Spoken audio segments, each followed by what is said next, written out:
Dear Mr. Lennon, from information I received while using a Ouija board, I believe that there will be an attempt to assassinate you. The spirit that gave me this information was Brian Epstein. He said the attempt was made in a place on March 6th, 17. Mr. Epstein also said that Paul McCartney was alive in London.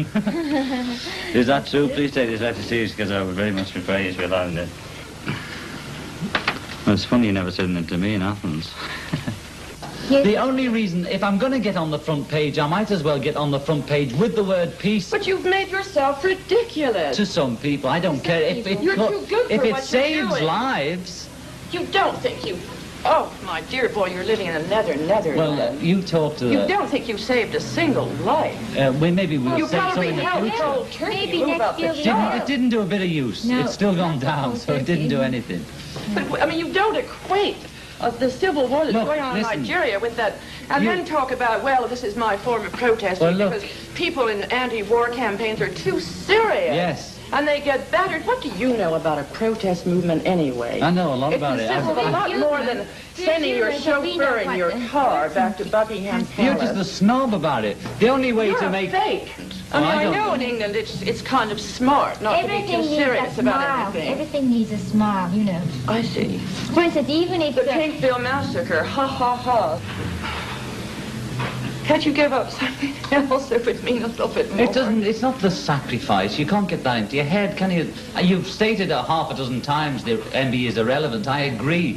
It was no sacrifice to get rid of the MBE because it was an embarrassment. Then what kind of a protest did you make? You said, I don't know much about Nigeria. An advertising campaign for peace. Can you understand that? No, I can't. A very big advertising campaign for peace. And self-aggrandizing. Well, you think Are you advertising John Lennon or peace? Do you want nice middle-class gestures for peace? Maybe. And intellectual manifestos written by a lot of half-witted intellectuals, and nobody reads them? That's the trouble with the peace movement. Well, it just seems a Netherland. I mean, I can't think of anyone who seems more remote from the ugliness of what's happening than you. Well, I do see you getting up on a Tuesday morning and thinking, let's see, what shall we do today and what war is going on? But that's your imagination, you know, really. I mean, you know, you carry on. Why don't you make a film while you're at it? I'm someone who admired you very much. Well, I'm sorry you liked the old mop tops, dear, and you thought it was I was very satirical and witty, and you liked Hard Day's Night, love. But I've grown up, but you obviously haven't. Have you? Yes, folks. What have you grown up to? No, 29. Yes. How is Greece? It's beautiful.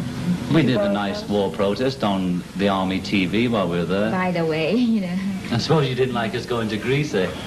You think you shouldn't go to a fascist country like Greece, but it's all right to live in a fascist country like Britain or America, is it? I think America is a good place to live right now because, I mean, if you were interested or committed and not too cowardly, you might conceivably make a difference by what you did. That's one of the... Well, we've been trying to go to America to do something for the last 7 or 8 months, but I can't get in. Oh, yes, we'll turn it. Seriously, you don't understand how they protest, my dear. They don't... Listen, will you tell me what were they singing at the moratorium?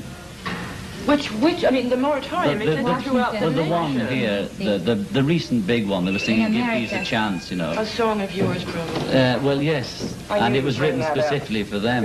Where are we, and what is this, and what have you have to do with the moratorium? So they sang one of your songs.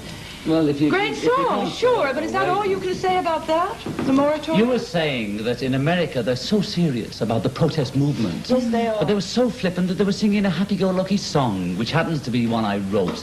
And I'm glad they sang it. And when I get there, I'll sing it with them when I get in. And that was a message from me to America or to anywhere, that I used my songwriting ability to write a song that we could all sing together. And I'm proud that they sang it at the moratorium. I wouldn't have cared if they'd sang We Shall Overcome. But it just so happens they sang that, and I'm proud of it. And I'll be glad to go there and sing with them. Make it jolly. I will make it jolly. Yes, you know, we have to make it jolly. Wow. We can't all afford to be neurotic. Jolly, maybe we might stop the war.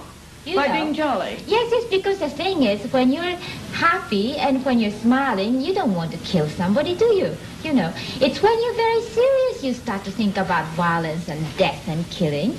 I mean, have you ever seen a person killing somebody with a smile on his face and being happy? No, killers are unhappy people.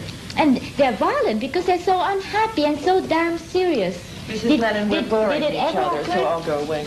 to you about that? I mean, Thank you. Goodbye. Well, I think that's what you wanted. but the last point was a good point, and she didn't want to respond She to didn't that. hear anything.